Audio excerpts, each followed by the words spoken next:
بسم الله الرحمن الرحيم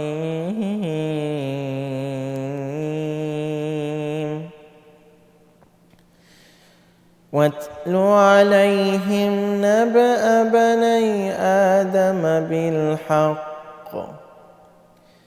إذ قربا قربانا فتقبل من أحدهما ولم يتقبل من الآخر قال لأقتلنك قال إنما يتقبل الله من المتقين لئن بسطت إلي يدك لتقتلني ما أنا بباسط يدي إليك لأقتلك إني أخاف الله رب العالمين إني أريد أن تبوء بإثمي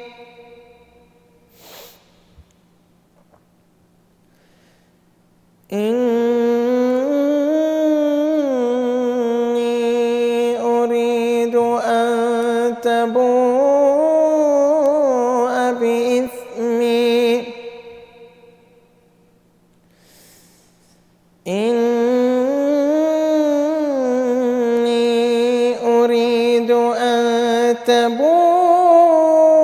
بإثمي وإثمك فتكون من أصحاب النار وذلك جزاء الظالمين فطوعت له نفسه قتل أخيه فقتله فأصبح من النادمين